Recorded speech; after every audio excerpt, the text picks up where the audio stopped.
Hello friends, स्वागत है आपका अपना YouTube channel study with Mukesh GS में। आज हम लोग घटना चक्र के सीरीज में आज का टॉपिक भारत छोड़ो आंदोलन, सुभाष चंद्र बोस, आज़ाद हिंद फौज से संबंधित प्रश्न को देखेंगे।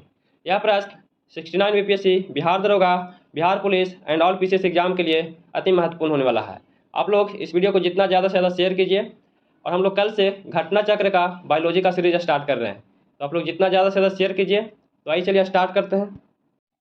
6 जुलाई 1942 को वर्धा में महात्मा गांधी ने कांग्रेस की कार्यकारी समिति में अपने भारत छोड़ो आंदोलन की चर्चा की। तब उस समय समिति के अध्यक्ष कौन थे? तो उस समय जो समिति के अध्यक्ष थे मौलाना अबुल कलाम आज़ाद थे। इसका आंसर बी हो जाएगा। अगला प्रश्न है, 14 जुलाई 1942 को कांग्रेस कार्य समिति द्वारा भारत छोड़ो आंदोलन का प्रस्ताव कहाँ पारित किया गया था? तो भारत छोड़ो आंदोलन का जो प्रस्ताव पारित किया गया था वह वर्धा में किया गया था। इसका आंसर बी हो जाएगा। 14 जुलाई 1942 को कांग्रेस कार्य समिति की बैठक वर्धा में संपन्न हुआ था। यहीं पर कांग्रेस कार्य समिति द्वारा अंग्रेजों भारत छोड़ो आंदोलन प्रस्ताव पारित किया गया था। भारत छोड़ो आंदोलन के समय भारत का प्रधान सेनापति कौन था? तो भारत का जो प्रधान सेनापति था वह उस समय लॉर्ड वेवेल थे। इसका आंसर ए सही है। भारत छोड़ो आंदोलन कब प्रारंभ किया गया था? तो भारत छोड़ो आंदोलन जो प्रारंभ किया गया था यह 9 अगस्त 1942 ईस्वी को किया गया था। इसलिए इसका आंसर ए सही है। भारतीय इतिहास में 8 अगस्त 1942 के संदर्भ में निम्नलिखित में कौन सा कथन सही है? इनमें से कौन सा कथन सही दिया गया है? तो AICC द्वारा भारत छोड़ो प्रस्ताव अंगीकृत किया गया था। इसका आंसर ए सही है। अगला प्रश्न देखते हैं, भारत छोड़ो आंदोलन का प्रस्ताव बम्बई के किस मैदान में पारित किया गया था? तो भारत छोड़ो आंदोलन का जो प्रस्ताव है वह बम्बई के किस मैदान में किया गया था? तो ग्वालियर टैंक में पारित किया गया था। इसका आंसर डी हो जाएगा। अगला प्रश्न है, वर्ष 1942 में क्यों महत्वपूर्ण है? तो वर्ष 1942 जो है यह क्यों महत्वपूर्ण है? यह भारत छोड़ो आंदोलन की शुरुआत किया गया था 9 अगस्त 1942 को। तो इसका आंसर सी सही है। भारत छोड़ो आंदोलन कहाँ से शुरू हुआ था? तो भारत छोड़ो आंदोलन जो शुरू किया गया है यह बम्बई से शुरू किया गया था। इसका आंसर सी सही है। अगला प्रश्न देखते हैं, 8 अगस्त 1942 में कांग्रेस ने भारत छोड़ो आंदोलन कहाँ प्रारंभ किया था? तो 8 अगस्त 1942 को कांग्रेस ने जो भारत छोड़ो आंदोलन प्रारंभ किया था यह बम्बई से किया गया था। इसका आंसर ए सही है। अंग्रेजों के विरुद्ध भारत छोड़ो आंदोलन की घोषणा किस वर्ष हुआ था? तो भारत छोड़ो आंदोलन का जो घोषणा किया गया था इसकी घोषणा 1942 ईस्वी में किया गया था। इसका आंसर बी सही है। भारत छोड़ो आंदोलन प्रारंभ किया गया था। तो भारत छोड़ो आंदोलन जो प्रारंभ किया गया था यह 8 अगस्त या 9 अगस्त 1942 ईस्वी को किया गया था। इसका आंसर बी सही है। निम्नलिखित कथनों पर विचार करना है, कौन सा कथन सही दिया गया है? सरकारी कर्मचारियों को त्यागपत्र देने को कहा गया था? तो नहीं, यह गलत है। सैनिकों को अपने पद छोड़ने के लिए कहा गया था? तो नहीं, ये भी गलत है। राजसी रियासतों के राजाओं को अपनी जनता की प्रभुसत्ता स्वीकार करने को कहा गया था, यह सही है। तो इसका आंसर सी हो जाएगा। केवल 3 सही है। अगला प्रश्न देखते हैं, यह कथन है, हम भारत को या तो आज़ाद करेंगे या आज़ादी के प्रयास में दिवंगत होंगे, यह किससे जुड़ा हुआ है? तो यह जो जुड़ा हुआ है किससे जुड़ा हुआ है? तो यह भारत छोड़ो आंदोलन से संबंधित है। इसका आंसर डी सही है। करो या मरो का नारा किसने दिया था? तो करो या मरो का जो नारा दिया गया था यह महात्मा गांधी के द्वारा दिया गया था। इसका आंसर डी सही है। करो या मरो का संबंध किस आंदोलन से है? तो करो या मरो का जो संबंध है इसका संबंध भारत छोड़ो आंदोलन से है। इसका आंसर डी सही है। करो या मरो नारा निम्नलिखित आंदोलन में से किसके साथ संबंधित है? तो करो या मरो का जो नारा है यह किस आंदोलन से संबंधित है? यह भारत छोड़ो आंदोलन से संबंधित है। तो इसका आंसर डी सही है। गांधी जी का करो या मरो का आह्वान नारा था। तो गांधी जी का करो या मरो का जो नारा था वह भारत छोड़ो आंदोलन के दौरान दिया गया था। इसलिए इसका आंसर ए सही है। अगला प्रश्न है, भारत छोड़ो आंदोलन किसकी प्रतिक्रिया में प्रारंभ किया गया था? तो भारत छोड़ो आंदोलन जो है यह किसकी प्रतिक्रिया में प्रारंभ किया गया था? तो क्रिप्स प्रस्ताव के प्रतिक्रिया में प्रारंभ किया गया था। इसलिए इसका आंसर बी सही है। 1942 के भारत छोड़ो आंदोलन के संबंध में निम्नलिखित में से कौन सा टिप्पणी सत्य नहीं है? इसमें से कौन सा टिप्पणी जो है यह सत्य नहीं है? तो इसका आंसर ए और बी हो जाएगा। यह आंदोलन अहिंसक था, तो यह गलत है। उसका नेतृत्व महात्मा गांधी ने किया था, तो ये भी गलत है। इसका आंसर ए और बी सही है। अगला प्रश्न देखते हैं। भारत छोड़ो आंदोलन का नेतृत्व किया था। तो भारत छोड़ो आंदोलन का जो नेतृत्व किया गया था वह महात्मा गांधी के द्वारा किया गया था, इसलिए इसका आंसर सी सही है। 1942 के भारत छोड़ो आंदोलन के बारे में निम्नलिखित में से कौन सा कथन सत्य नहीं है? इसमें से कौन सा कथन जो है यह सत्य नहीं है? तो इसका आंसर ए और सी हो जाएगा। इसका नेतृत्व महात्मा गांधी के द्वारा किया गया था, इसका आंसर ए हो जाएगा और सी हो जाएगा। यह एक अहिंसक आंदोलन था, तो यह दोनों सही नहीं है। इसका आंसर ए और सी सही है। अगला प्रश्न देखते हैं। निम्नलिखित में किन पार्टियों ने भारत छोड़ो आंदोलन का समर्थन नहीं किया था? तो भारत छोड़ो आंदोलन का जो समर्थन नहीं किया गया था, हिंदू महासभा के द्वारा, कम्युनिस्ट पार्टी ऑफ इंडिया के द्वारा, कम्युनिस्ट पार्टी ऑफ पंजाब के द्वारा, तो इनमें से सभी के द्वारा समर्थन नहीं किया गया था, इसलिए इसका आंसर डी सही है। अगला प्रश्न है, निम्नलिखित में से किसने 1942 में भारत छोड़ो प्रस्ताव का समर्थन किया था? तो 1942 में भारत छोड़ो प्रस्ताव का जो समर्थन किया गया था वह सरदार वल्लभ भाई पटेल के द्वारा किया गया था, इसका आंसर सी सही है। 1942 में कांग्रेस के बम्बई अधिवेशन में किसके द्वारा भारत छोड़ो प्रस्ताव पारित किया गया था? तो भारत छोड़ो जो प्रस्ताव पारित किया गया था यह जवाहरलाल नेहरू के अधिवेशन में किया गया था, तो इसका आंसर ए सही है। भारत छोड़ो प्रस्ताव का आलेख बनाया गया था। तो भारत छोड़ो प्रस्ताव का जो आलेख बनाया गया था यह महात्मा गांधी के द्वारा बनाया गया था, इसका आंसर बी सही है। अगला प्रश्न है, भारत छोड़ो का नारा किसने दिया था? तो भारत छोड़ो का जो नारा दिया गया था यूसुफ मेहर अली के द्वारा दिया गया था, इसका आंसर सी सही है। जब भारतीय राष्ट्रीय कांग्रेस ने भारत छोड़ो आंदोलन का प्रस्ताव पारित किया तो उस समय कांग्रेस का अध्यक्ष कौन था? तो उस समय कांग्रेस का अध्यक्ष मौलाना अबुल कलाम आजाद थे, इसका आंसर बी सही है। अगला प्रश्न है, निम्नलिखित में कौन भारतीय राष्ट्रीय कांग्रेस का लगातार 6 वर्षों तक अध्यक्षता किए थे? तो 6 वर्षों तक जो अध्यक्षता किए थे यह अबुल कलाम आजाद के द्वारा किया गया था, इसका आंसर सी सही है और यह सबसे लंबे समय तक अध्यक्षता किए थे। अगला प्रश्न देखते हैं। भारत छोड़ो आंदोलन का फल था। तो भारत छोड़ो आंदोलन का जो फल था वह इनमें से कौन सा उत्तर सही दिया गया है? तो क्रिप्स के प्रस्तावों में भारतीयों को नैराश्य का था, यह बिल्कुल सही है। भारत पर जापानी आक्रमण की धमकी का था, तो यह भी सही है। गांधी के लेखनों में देशवासियों का हिंसक साधन अपनाने के लिए भड़काने का था, तो यह गलत है। AICC द्वारा अगस्त 1942 में एक प्रस्ताव पारित करने का था, तो यह बिल्कुल सही है, इसलिए इसका आंसर बी सही है। 1, 2 और 4 सही है। अगला प्रश्न देखते हैं। भारत छोड़ो आंदोलन के समय निम्नलिखित में से किसने कांग्रेस रेडियो का प्रसारण किया था? तो कांग्रेस रेडियो का जो प्रसारण किया गया था यह उषा मेहता के द्वारा किया गया था, इसलिए इसका आंसर सी सही है। अगला प्रश्न है, भारतीय स्वतंत्रता आंदोलन के संदर्भ में उषा मेहता ख्याति थी। तो उषा मेहता जो जानी जाती थी वह भारत छोड़ो आंदोलन की बेला में गुप्त रेडियो चलाने के लिए जानी जाती थी, इसका आंसर ए सही है। अगला प्रश्न देखते हैं। निम्न में से कौन कांग्रेस रेडियो पर भारत छोड़ो आंदोलन की अवधि में नियमित रूप से कार्यक्रम प्रसारित करता था? तो रेडियो पर भारत छोड़ो आंदोलन का जो कार्यक्रम प्रसारित करता था वह राम मनोहर लोहिया के द्वारा किया जाता था, तो इसका आंसर सी सही है। भारत छोड़ो आंदोलन के दौरान बकरी का टापू में अखिल भारतीय आजाद दस्ता का गठन किया था।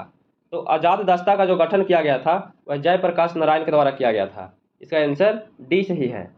अगला प्रश्न है, भारत छोड़ो आंदोलन के समय इंग्लैंड के प्रधानमंत्री कौन थे? तो भारत छोड़ो आंदोलन के समय इंग्लैंड के जो प्रधानमंत्री थे वह विंस्टन चर्चिल थे, इसका आंसर बी सही है।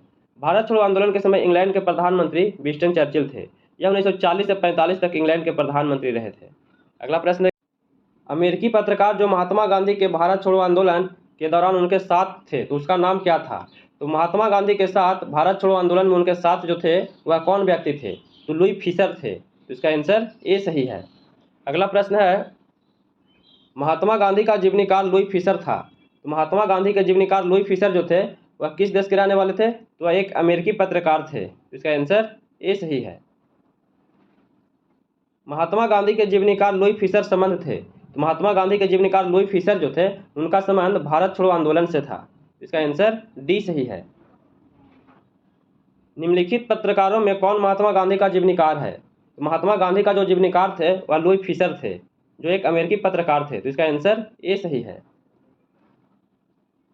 भारत छोड़ो आंदोलन से उत्पन्न दंगे किस क्षेत्र में सबसे अधिक व्यापक रहे हैं? तो सबसे अधिक जो व्यापक रहे हैं वह बिहार और संयुक्त प्रांत से रहे हैं। संयुक्त प्रांत उत्तर प्रदेश को कहा जाता था। इसका आंसर डी सही है। 1 और 4 सही है। अगला प्रश्न देखते हैं। निम्न कथनों पर विचार करना है। निम्न कथनों पर विचार करना है। लॉर्ड लिनिथगो ने 1942 के अगस्त आंदोलन को सिपाही विद्रोह के बाद सर्वाधिक गंभीर विद्रोह कहा था। यह बिल्कुल सही है। कुछ क्षेत्रों में किसान व्यापक आंदोलन में उठ खड़े हुए थे। तो ये भी सही है। इसका आंसर ए सही है। ए और आर दोनों सही है। आर ए की सही व्याख्या करता है। अगला प्रश्न देखते हैं। डॉक्टर राजेंद्र प्रसाद को 9 अगस्त 1942 को गिरफ्तार करके भेजा गया था। तो राजेंद्र प्रसाद को 9 अगस्त 1942 को गिरफ्तार करके किस जेल में भेजा गया था? तो बांकीपुर जेल में भेजा गया था। इसका आंसर डी सही है। भारत छोड़ो आंदोलन के संदर्भ में महात्मा गांधी को कहाँ बंदी बनाया गया था? तो महात्मा गांधी को जो बंदी बनाया गया था उनको बंदी बम्बई में बनाया गया था। इसलिए इसका आंसर ए सही है। भारत छोड़ो आंदोलन का प्रस्ताव पारित होने के बाद 9 अगस्त 1942 को बम्बई में गांधी जी एवं अन्य प्रमुख कांग्रेसी नेताओं को बंदी बना लिया गया था और गांधी जी को पूना के आगा खां महल में नजरबंद किया गया था। अगला प्रश्न देखते हैं।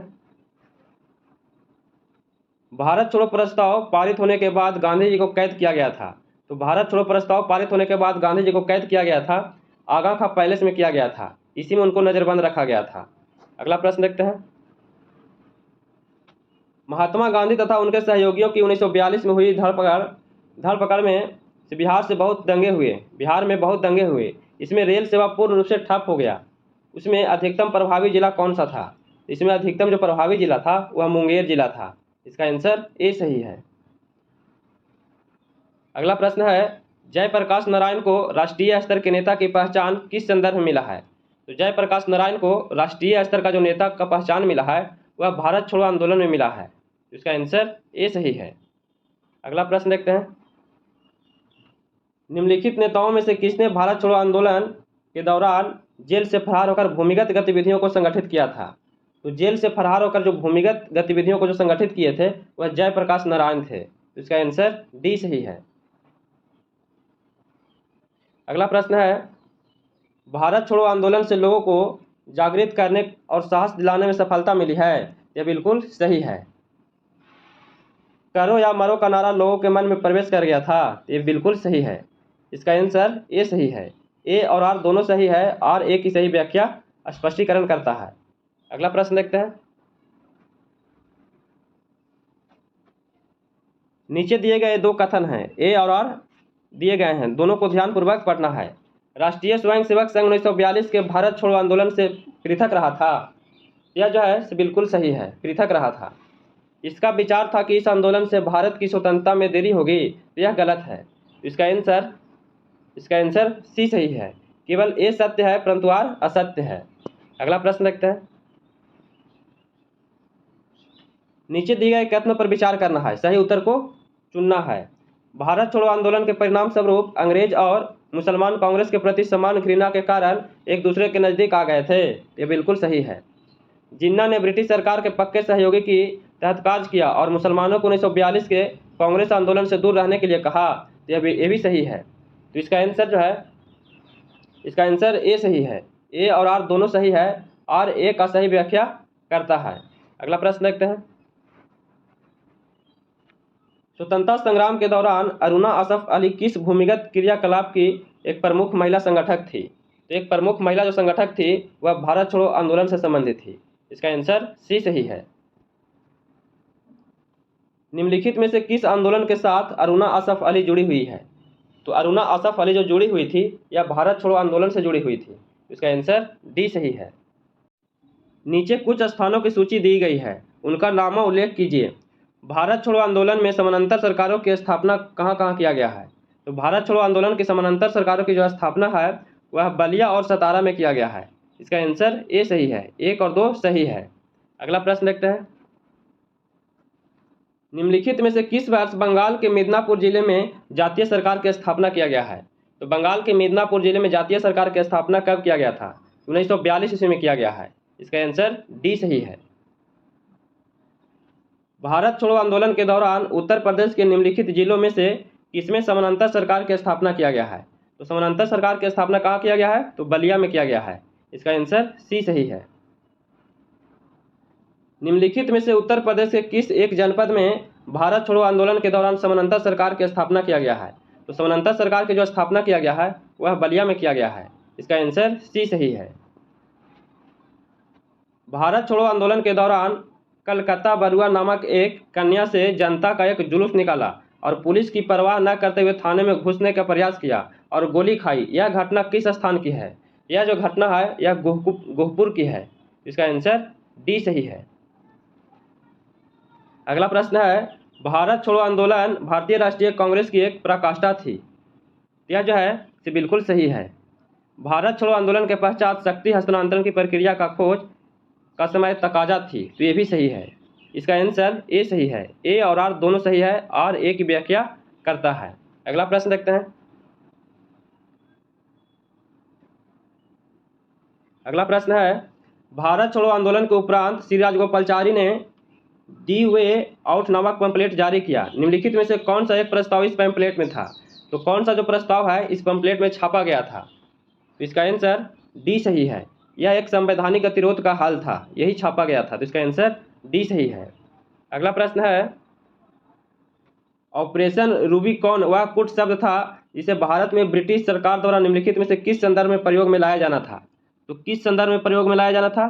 तो जेल में गांधी का आमरण अनशन था, तो यही प्रयोग में लाया जाना था, तो इसका आंसर ए सही है। अगला टॉपिक है, सुभाष चंद्र बोस और आज़ाद हिंद फौज है। इससे संबंधित प्रश्न को देखेंगे। नेताजी सुभाष चंद्र बोस का जन्म जिस नगर में हुआ था वह नगर कौन सा है? तो सुभाष चंद्र बोस का जो जन्म हुआ था वह उड़ीसा के कटक शहर में हुआ था। इसका आंसर ए सही है। अगला प्रश्न है, वर्ष 1939 में कांग्रेस को छोड़ने के पश्चात सुभाष चंद्र बोस ने किस दल की स्थापना किए थे? तो सुभाष चंद्र बोस ने जो स्थापना किए थे वह फॉरवर्ड ब्लॉक की स्थापना किए थे। इसका आंसर डी सही है। सुभाष चंद्र बोस ने फॉरवर्ड ब्लॉक की स्थापना किस वर्ष किए थे? तो फॉरवर्ड ब्लॉक की जो स्थापना किया गया है वह 1939 ईस्वी में किया गया था। इसका आंसर डी सही है। अगला प्रश्न है, फॉरवर्ड ब्लॉक की स्थापना किसने किए थे? तो फॉरवर्ड ब्लॉक की स्थापना 1939 ईस्वी में सुभाष चंद्र बोस के द्वारा किया गया था। इसका आंसर ए सही है। INA एक मानसिक पुत्र था, तो INA एक मानसिक जो पुत्र था वह ज्ञानी प्रीतम सिंह का था और मेजर आईवाची फुजीवारा का था। तो इसका आंसर डी सही है। 1 और 4 सही है। अगला प्रश्न देखते हैं, INA किसके दिमाग की उपज थी और यह किसने इसकी स्थापना किए थे? तो INA जो है यह इसकी स्थापना किसके द्वारा किया गया था? तो मोहन सिंह के द्वारा किया गया था। इसका आंसर बी सही है। अगला प्रश्न है, आज़ाद हिंद फौज का विचार किसने सुझाया था? तो आज़ाद हिंद फौज का जो विचार है वह सबसे पहले मोहन सिंह के द्वारा सुझाया गया था। इसका आंसर ए सही है। अगला प्रश्न देखते हैं,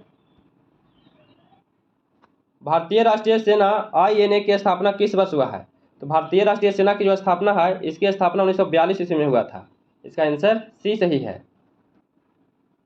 अगला प्रश्न है, आज़ाद हिंद फौज का प्रथम सेनापति कौन था? तो आज़ाद हिंद फौज का जो प्रथम सेनापति था वह मोहन सिंह थे। तो इसका आंसर ए सही है। अगला प्रश्न देखते हैं, आज़ाद हिंद सरकार के निर्माण की घोषणा कब किया गया था? तो आज़ाद हिंद सरकार की जो घोषणा है 21 अक्टूबर 1943 ईस्वी को किया गया था। इसका आंसर सी सही है। अगला प्रश्न है, सुभाष चंद्र बोस ने स्वतंत्र भारत की अंतरिम सरकार की स्थापना की घोषणा कब किए हैं? तो अंतरिम सरकार की जो घोषणा किया गया था इसकी घोषणा 21 अक्टूबर 1943 ईस्वी को किया गया था। इसका आंसर ए सही है। अगला प्रश्न है, 1943 में आज़ाद हिंद फौज अस्तित्व में कब आया था? तो 1943 में आज़ाद हिंद फौज जो है यह अस्तित्व में आया था तत्कालीन मलय में आया था। इसका आंसर डी सही है। अगला प्रश्न है, किस भारतीय क्रांतिकारी ने सुभाष चंद्र बोस को इंडियन नेशनल आर्मी के गठन में सक्रिय सहयोग दिया था? तो जो सक्रिय सहयोग दिया गया था वह रास बिहारी बोस के द्वारा दिया गया था। इसका आंसर बी सही है। अगला प्रश्न देखते हैं, आज़ाद हिंद फौज का प्रधान कार्यालय कहाँ स्थित है? तो आज़ाद हिंद फौज का जो प्रधान कार्यालय स्थित है यह रंगून में स्थित है। इसका आंसर बी सही है। 1944 में सुभाष चंद्र बोस ने आज़ाद हिंद फौज का प्रधान कार्यालय सिंगापुर से रंगून स्थानांतरित कर दिए थे। अगला प्रश्न देखते हैं, निम्नलिखित में कौन आज़ाद हिंद फौज INA से जुड़े हुए नहीं थे? इनमें कौन व्यक्ति हैं जो आज़ाद हिंद फौज से जुड़े हुए नहीं थे? तो BC दत्त जो हैं यह आज़ाद हिंद फौज से नहीं जुड़े हुए थे। तो इसका आंसर डी हो जाएगा। अगला प्रश्न देखते हैं, किसने कहा था तुम मुझे खून दो मैं तुम्हें आज़ादी दूंगा? तो तुम मुझे खून दो मैं तुम्हें आज़ादी दूंगा यह सुभाष चंद्र बोस के द्वारा कहा गया था। इसका आंसर सी सही है। अगला, अखिल भारतीय फॉरवर्ड ब्लॉक की स्थापना के लिए सुभाष चंद्र बोस से कौन जुड़े और INA आंदोलन के साथ भी जुड़े रहे हैं? तो शीलभद्र याजी जो हैं यही जुड़े रहे हैं। तो इसका आंसर सी सही है।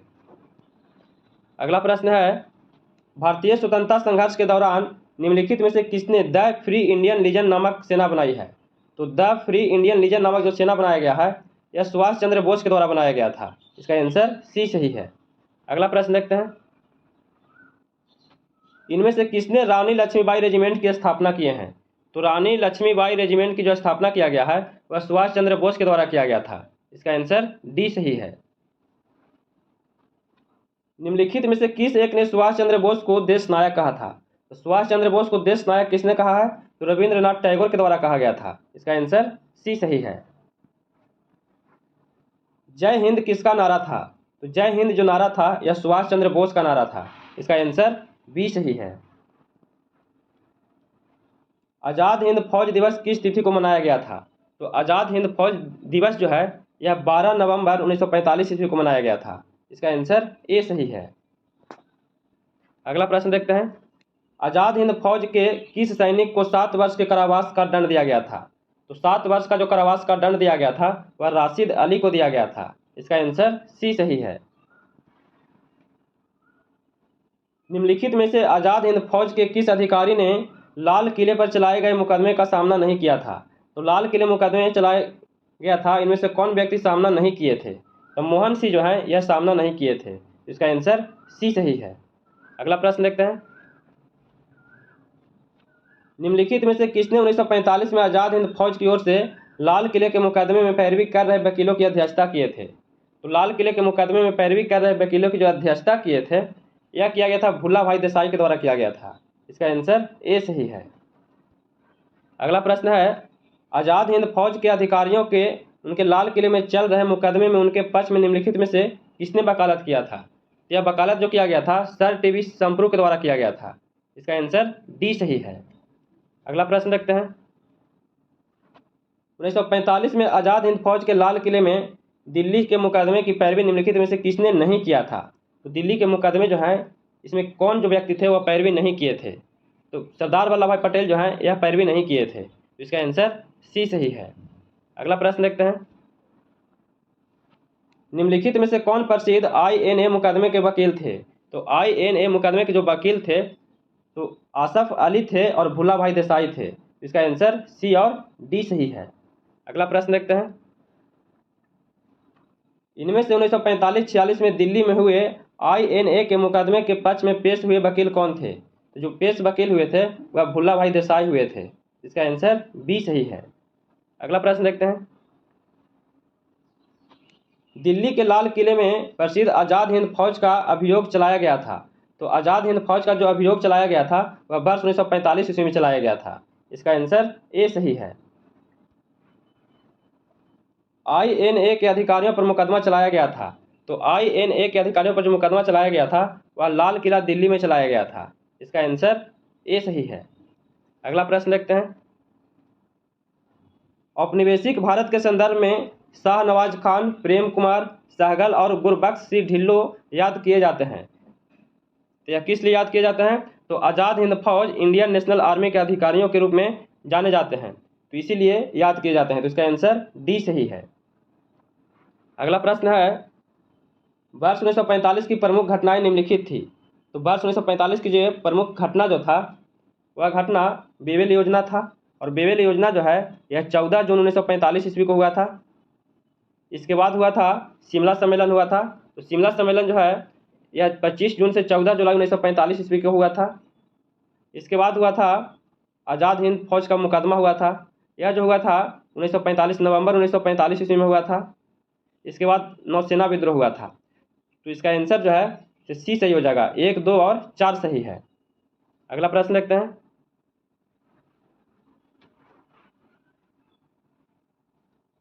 सुभाष चंद्र बोस का राजनीतिक गुरु कौन थे? तो सुभाष चंद्र बोस का जो राजनीतिक गुरु थे वह CR दास थे।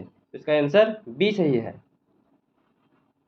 और आज का अंतिम प्रश्न है, इलाहाबाद में संपन्न कांग्रेस कार्यकारिणी समिति की बैठक में निम्नलिखित सदस्यों में से एक सदस्य भारत के नाजीवाद, फासीवाद और साम्राज्यवाद विरोधी निश्चित रुख के कारण जापान के विरुद्ध गुरिल्ला युद्ध की अपनी योजना के पक्ष में बहुमत जुटाने में सक्षम हुए थे। तो जो बहुमत जुटाने में सक्षम हुए थे वह जवाहरलाल नेहरू हुए थे। इसका आंसर डी सही है। तो कैसा लगा वीडियो? अगर ये वीडियो पसंद आया होगा तो please like, share and subscribe कीजिएगा, दोस्तों के पास शेयर कीजिएगा। और कल से हम लोग घटना चक्र का बायोलॉजी का सीरीज स्टार्ट कर रहे हैं। आप लोग इस वीडियो को जितना ज़्यादा से ज़्यादा शेयर कीजिए, सपोर्ट कीजिए। अगर इसका PDF चाहिए तो टेलीग्राम से जुड़ जाइएगा, इसका डिस्क्रिप्शन में लिंक दे दिया जाएगा, वहाँ से इसका PDF प्राप्त कर सकते हैं। फिर मिलते हैं नए वीडियो के साथ। जय हिंद।